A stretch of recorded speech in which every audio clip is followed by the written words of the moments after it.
Prazer, obrigado. Não gostei também, vamos lá de novo. Se você falasse um pouquinho da segurança do Espaço Único, se lá existe realmente essa equipe de segurança, em quantas pessoas que são, o que você acha? Alguém para aquele Eu lugar? saio do sério. Você mandou alguém pra aquele... Tem vários modelos hoje de segurança em condomínio, né?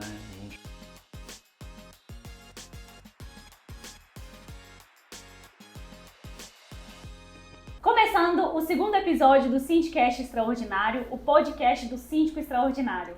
Eu sou a Alana Coutinho, sou advogada, proprietária da Singular e administradora, e hoje a gente está com um cara muito bacana aqui. Nascido em Curvelo, é engenheiro eletricista, casado, pai de 2 meninos muito em breve, é também síndico há 8 anos do Espaço Único, um dos maiores condomínios do Brasil. E também, para completar, é proprietário da empresa Contrate Soluções. Eu estou falando de ninguém menos que Felipe Valadares. Queria agradecer a oportunidade, né? Aceitei o convite no momento em que ela passou pra gente aí essa oportunidade de estar aqui e falar um pouquinho de condomínio, que é o que a gente gosta, que a gente faz. Pessoal, hoje nós vamos falar de um tema muito importante e também um pouco polêmico, que é segurança condominial. O Felipe é especialista nisso, como eu falei, ele tem uma empresa, né, só sobre essa gestão de segurança, de portaria. E eu acho que ninguém melhor para contar pra gente um pouco das experiências que ele tem passado nessa área e também dar feedbacks do que o mercado condominial vem buscando, né, nessa parte. Felipe, eu queria saber de você, se você acha que é imprescindível para um condomínio contratar uma empresa de segurança. Tem vários modelos hoje de segurança em condomínio, né? A gente pode montar uma segurança privada, armada, ou fazer uma segurança específica eletrônica. Então, assim, para cada condomínio acho que é importante a gente decidir o que a gente quer, o que os moradores querem e entendem como segurança. Se é só câmeras que vai resolver, se às vezes precisa de um porteiro, se às vezes precisa de um vigilante ou um vigia que seja. Então, é necessário fazer uma avaliação. Então, acho que o primeiro é entender o que os moradores dos condôminos têm aí de ideia de uma segurança e, em seguida, se necessário, até chamar um especialista. Precisamos contratar um especialista para fazer um planejamento da segurança, né? Porque não é somente umas ideias dos moradores de montar uma segurança. Acho que é importante você ter alguém com conhecimento técnico, inclusive, para poder fazer a implantação de uma segurança que seja efetiva. Puxando esse gancho, Felipe, eu comentei aqui agora, né, que você é síndico há 8 anos do Espaço Único, que é um dos maiores condomínios aí do Brasil. Queria que você falasse um pouquinho da segurança do Espaço Único, se lá existe realmente essa equipe de segurança, em quantas pessoas que são, o que você acha? A segurança, o primeiro passo de uma segurança são os próprios moradores. Quem os moradores deixam vir até a sua casa, né? Então, assim, é um primeiro passo de segurança essa conscientização, porque nesse momento, né, você começa a colocar pessoas que não estão envolvidas com o seu dia a dia dentro da sua residência, né? Porque o condomínio hoje é o seu lar, sua residência, sua moradia. Então, assim, o primeiro passo ali é a gente poder cadastrar esses moradores. A gente sabe que tem condomínios menores que não tem. Então, um condomínio grande como o que eu atuo, hoje ele tem 5 mil moradores. Então, a gente cadastra até os visitantes. Todo visitante está entrando, a gente faz o cadastro. Isso é muito importante. Inicialmente, no espaço, a gente implantou as tags, né, para poder ter o controle, os chaveiros eletrônicos. Aí só encostava e conseguia adentrar o condomínio. Com a modernidade, veio a digital. Nós não implantamos a digital porque é um condomínio muito grande, então a gente entendeu que teriam dificuldade idosos, pessoas com trabalho manual, então a digital é mais complicado. A gente já pulou para facial. Hoje a facial é extremamente eficiente, rápida, segura, então a gente já pulou. Então hoje o condomínio já tem o cadastro de todos os visitantes com a tecnologia de reconhecimento facial. Isso é importante porque a gente começa aí a ter efetividade. Eu sei quantas pessoas estão dentro do condomínio, eu sei quem foi na casa de quem. Se acontece algum incidente, a gente consegue fazer o rastreamento. Quer dizer que vai resolver um problema de imediato? Não, mas a gente tem todo o lastro, tudo que ocorreu, todas as informações. Isso é o mais importante caso ocorra algum incidente, né? E a gente que participa de assembleias, né, escuta aí as principais dores dos moradores, você acha que as câmeras de segurança, por exemplo, elas realmente deixam o condomínio seguro? Depende. assim, as câmeras, o objetivo inicial delas é registrar um fato que ocorreu. Se você não tem um monitoramento, alguém que fica vigiando essa câmera 24 horas e logo você tem que fazer uma medição. Eu tenho 200 câmeras, no meu condomínio já há quase 300 câmeras. Uma pessoa não é suficiente para fazer um monitoramento eficiente de 300 câmeras.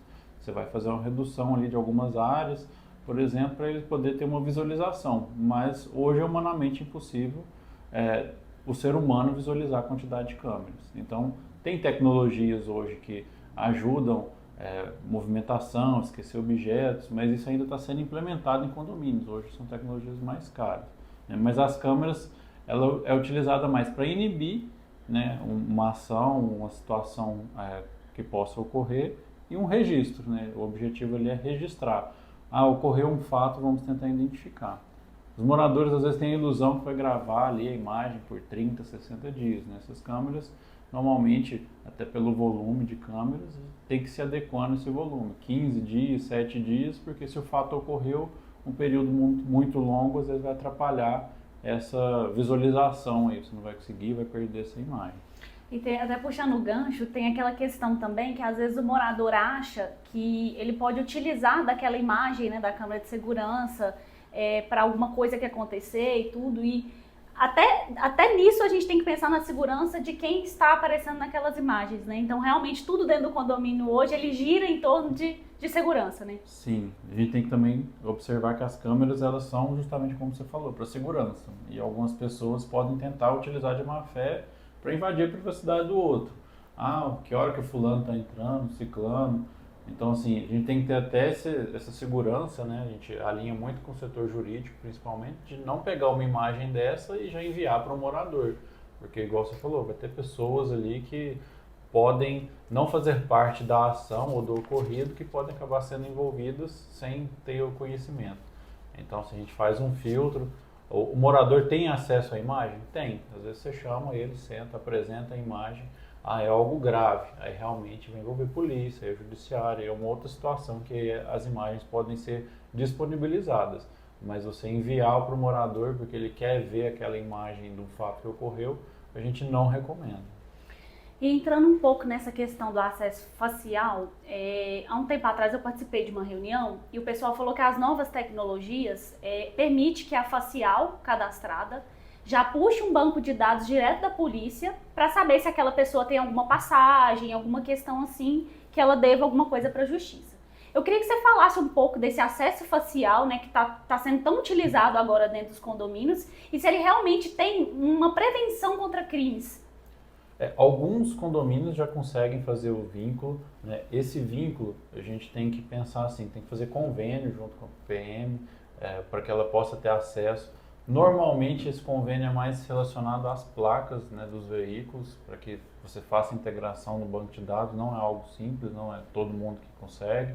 Os equipamentos faciais é a mesma coisa, a gente não consegue fazer essa disponibilização por questão de privacidade, LGPD, então tem várias situações. Então não é simplesmente, vou integrar com a polícia vai saber. Existem alguns passos que tem que ser avaliado, tomado um cuidado. Em relação à segurança, evoluiu bastante, ainda tem um caminho longo a ser percorrido na qualidade, porque o facial, assim como por exemplo esse podcast, a gente precisa de qualidade de iluminação no momento do cadastro, a gente precisa ter uma boa foto. Então assim, se você libera para as pessoas fazerem o facial, a experiência que a gente tem é que eles vão fazer uma selfie e vão mandar para poder sair bonito. Então às vezes está até com filtro e o sistema não vai reconhecer e acha que o sistema é ruim. Não é uma foto com uma boa qualidade, com uma boa iluminação, pegando bem o rosto, a face, porque ele faz uma triangulação da sua face para poder identificar e fazer a separação. Fotos mais escuras, com baixa iluminação, normalmente não dão certo. É lógico que a gente vai ter uma evolução daqui uns 2, 3 anos, a gente vai ter uma evolução muito grande nesse sentido. Mas no momento a gente precisa realmente ter uma qualidade de imagem. A possibilidade de furo, assim, né, de uma pessoa passar num acesso desse sem realmente não ter aquele cadastro é muito difícil, né? É bem difícil, mas acontece. É raro, mas acontece. E aí é onde eu quero entrar o seguinte. Me conta um incidente que às vezes você já passou em algum condomínio, sobre essa questão de segurança. Alguma coisa que aconteceu dentro do condomínio, pode ser até do espaço único ou algum que você atua com a sua empresa, que aconteceu um incidente de falha de segurança. De falha? Assim, normalmente, como eu falei na minha primeira fala, o problema maior é o contexto, né? Porque o pilar hoje, pessoal, a culpa é da portaria, a culpa é da equipe de vigilância, a câmera não funciona. Não é, tem todo um contexto. Tem desde a questão da perimetral, que seja câmeras, sensores ou barreiras como concertinas, por exemplo, ou cerca elétrica. Aí vem a conscientização dos moradores, que normalmente quer entrar com o visitante sem fazer um cadastro, o visitante quer entrar a qualquer custo sem ser identificado. Então, tem vários fatores que geram problemas de segurança, né, que quebram essa segurança. Um problema recente, que foi a público, inclusive, foi no espaço foi identificado um bandido, né, posso falar assim, que tinha assassinado um policial. Esse bandido ele não constava no nosso banco de dados. Por quê? Ele entrou dentro do condomínio, dentro de um carro escondido. Então, assim, são situações que a gente não consegue, por mais que a gente organize e tente fazer uma segurança, a gente não consegue prever. Porque hoje, nos condomínios de altíssimo luxo, eles pedem para todo mundo descer do carro, faz o cadastro do motorista, todos os que estavam dentro do carro. Na maioria dos condomínios hoje, se faz o cadastro apenas do motorista e quem estiver dentro do carro vai adentrar o condomínio. Para sair, aí essas pessoas podem ter dificuldade.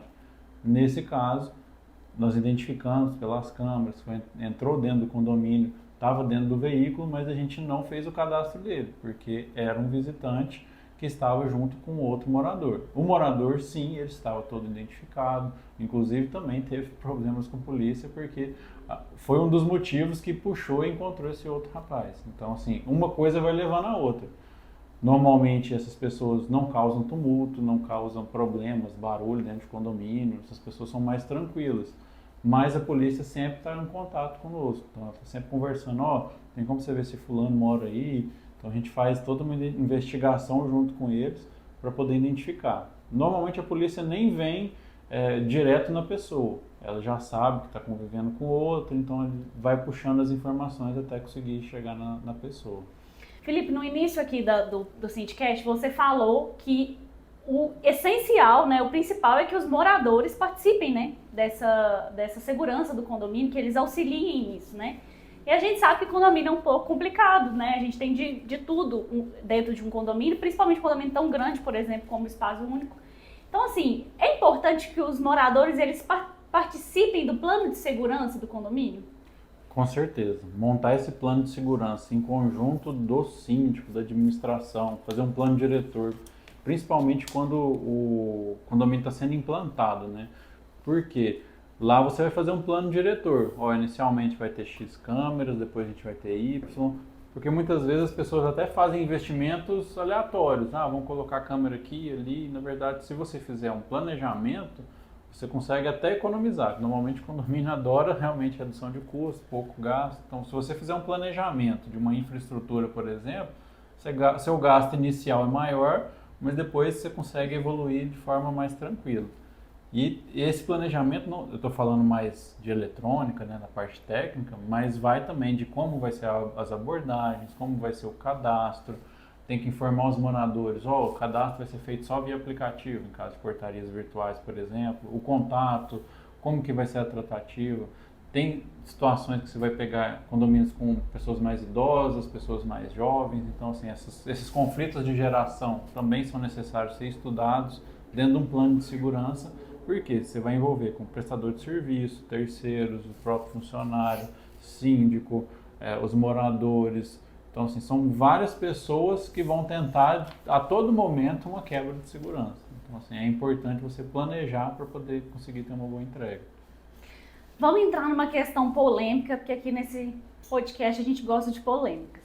A gente está vendo aí na mídia muitas situações envolvendo condomínios. Então, situações de porteiro que é morto dentro da guarita por morador, situação de corte de um prestador de serviço que estava fazendo uma manutenção e o morador foi e cortou a corda dele, situação de síndico esfaqueado.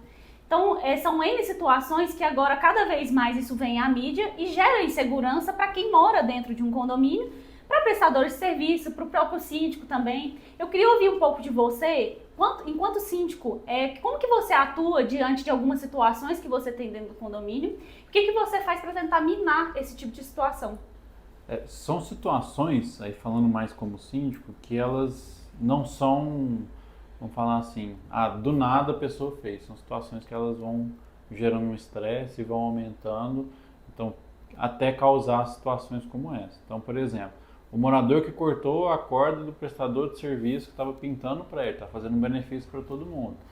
Não estou justificando, é abominável o que ele fez, mas já havia os relatos dos próprios moradores das ameaças dele fazer isso. Então, se houve já as ameaças, as providências, assim, a gente tem que ter uma cautela maior. Ainda bem que a empresa tinha uma corda de segurança, um cabo de aço de segurança, já tendo essa prevenção.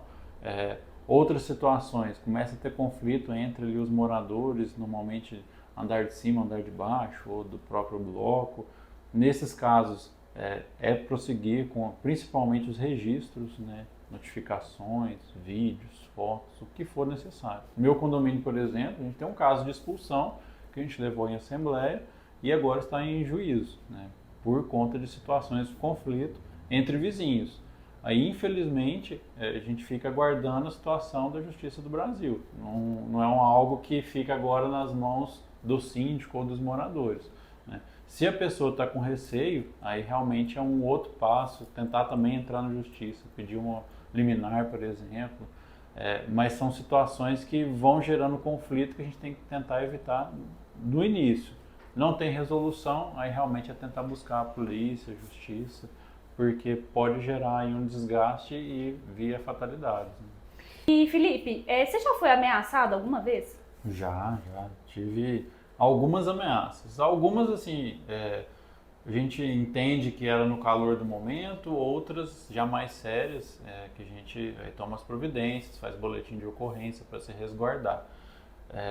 Não é um conselho, é uma sugestão de não achar que todas são graves ou que todas são de cabeça quente. Tem que ter um receio, tem que ter ali a cautela, porque, como eu falei, não é do nada que a pessoa às vezes toma aquela atitude. São pequenas situações que vão crescendo e gerando aquela situação. Está na justiça, como eu disse, inclusive esse é um dos fatores, não só eu, outros moradores foram ameaçados e hoje está em justiça para retirar o morador do condomínio. Mas, infelizmente, é o judiciário brasileiro mesmo. Eu queria saber de você se você se sente seguro sendo síndico. Como síndico, eu me sinto seguro, porque assim, eu montei uma estrutura para proteger não só a mim, como aos moradores.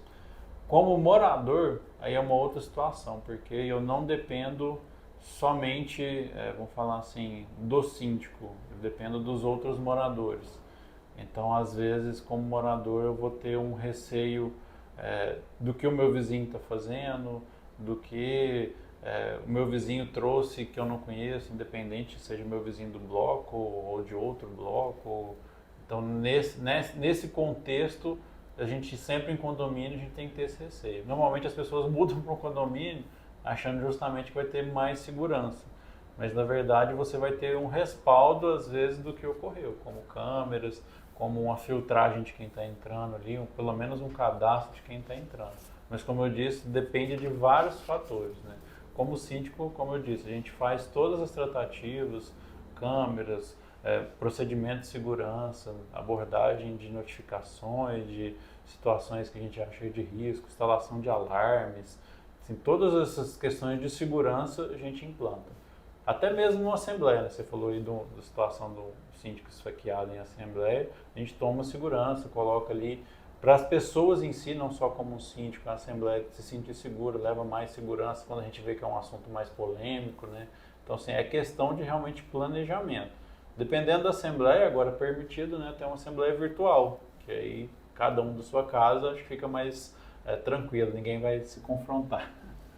Felipe, a gente está falando um pouco de assembleia e dá para notar, né, que você tem um perfil mais calmo, mais tranquilo. Mas a pergunta que não quer calar é o seguinte: em algum momento você já mandou o morador ir para aquele lugar? Já, mas como morador também, como síndico, a gente tenta manter um certo nível de cordialidade, né, digamos assim. O que a gente precisa é saber calcular os níveis ali, igual eu falei no início também. Às vezes a pessoa está estressada naquele momento, a gente entende. Teve uma vez que eu sentei com o morador, ele estava muito nervoso, queria que resolvesse a todo momento, eu percebi que ele estava com um problema pessoal. Então eu falei assim, ó, volta para casa, resolve seus problemas, depois a gente senta e conversa. E era exatamente isso que ele precisava. Tem outros momentos que a pessoa, você pode tentar explicar, você pode gritar que ela quer daquele jeito e ponto, porque eu vejo hoje o maior problema dos condomínios são os moradores quererem mais direito do que eles possuem. É o maior problema dos condomínios hoje. Na verdade, eles querem direitos, mas não querem ter deveres também, né? Isso também, mas eu acho que é realmente o querer mais direito do que o outro sempre. É o que eu tenho percebido, seja, vamos falar assim, os apoiadores ou os que estão contra, eles estão sempre buscando algo a mais. Ah, mas meu vizinho fez errado, então qual que é o sentido de eu querer algo que é errado também? Então, assim, é sempre um querer algo a mais. E nisso a gente tenta cortar. Voltando ao seu calmo, a ser calmo aí, isso já foi confundido com ironia, com, vamos falar assim, desleixo, com deixar a pessoa falar e, tipo assim, não se precaver de uma situação até mais grave, porque normalmente a pessoa vem mais brava, né? Mas é meu jeito, igual eu falei, eu tento entender ali o que a pessoa está passando, às vezes é ignorância, não de burrice, mas é de não saber mesmo o que ela está falando, está repetindo às vezes o que um outro falou. E não adianta eu tentar, às vezes, mudar a ideia dela sobre mim ou sobre uma situação, porque ela às vezes nem quer entender, como eu disse. Às vezes ela quer ter mais direito do que ela tem, e, na verdade, o condomínio, todo mundo tem o mesmo direito. E isso faz parte um pouco também da inteligência emocional que é necessário o síndico ter, né? Sim, sim. E nisso, uma coisa que eu aprendi bastante, por exemplo, o WhatsApp. O WhatsApp, dependendo da forma que você digita, a pessoa, ela Lê de outra lê forma, de outra né? forma. Então você vai gerar um estresse ali. Então, às vezes manda um áudio, né? Eu gosto muito de fazer vídeos, até tenho feito poucos, explicando para a pessoa entender da forma que você está falando. Mas mesmo assim ainda vai gerar conflitos, porque a cabeça do outro não é igual à sua. Às vezes o que você está falando ela vai traduzir, interpretar de uma outra forma. Então assim, a comunicação do síndico é importante até para reduzir conflitos de segurança, igual esse, por exemplo, um síndico foi esfaqueado, né? Não estou protegendo quem esfaqueou, mas às vezes ele deixou de comunicar de uma forma correta E e gerou gerou aquela um situação. conflito que gerou outro, que gerou outro, que gerou um estresse. Então, assim, de forma nenhuma a gente tem que agredir o outro, seja com palavras ou com atitudes, mas creio que comunicação ajuda a reduzir realmente os atritos. Pra gente encerrar, Felipe, eu vou te contar uma história que eu passei enquanto administradora de condomínio e eu queria que você me contasse uma história inusitada também. Como administradora, a gente contratou um prestador de serviço para ele fazer a troca dos portões de uma associação. E ele fez a troca desses portões, só que ele fez tudo errado. O portão que era para abrir para um lado, abria para o outro, ele não pintou da forma correta, enfim. Os proprietários dessa associação decidiram segurar o último pagamento desse prestador. E sabe o que ele fez? Ele foi na associação e tirou os 2 portões e levou embora. Então a associação ficou 100% desguarnecida durante, se não me engano, um final de semana. A gente contratou um segurança para ficar lá, né, vigiando ali a situação, até que a gente conseguisse saber se a gente ia recuperar o portão ou se a gente teria que fazer um novo. Foi uma situação muito inusitada, eu nunca tinha passado por isso e eu queria saber se você já teve alguma situação desse modelo. Teve uma situação que o morador, o filho não estava em casa e o pai chegou e queria entrar de todo jeito no condomínio. Foi barrado. Nisso, a gente pediu para ele dar licença para poder, a fila lá é grande, então pediu licença. Ele não deu só licença, como saiu e fechou a saída do condomínio. Então ele parou com o veículo atravessado no meio da saída e não deixou ninguém sair porque ele queria entrar de todo jeito. Nisso, a gente falou, se você fizer o cadastro, não conseguindo contato com seu filho, tenta falar com ele, também não respondi. E simplesmente ficou lá. Chamamos a polícia removeu. Por fim, Nós identificamos que ele era policial também, o cara que parou no meio da rua.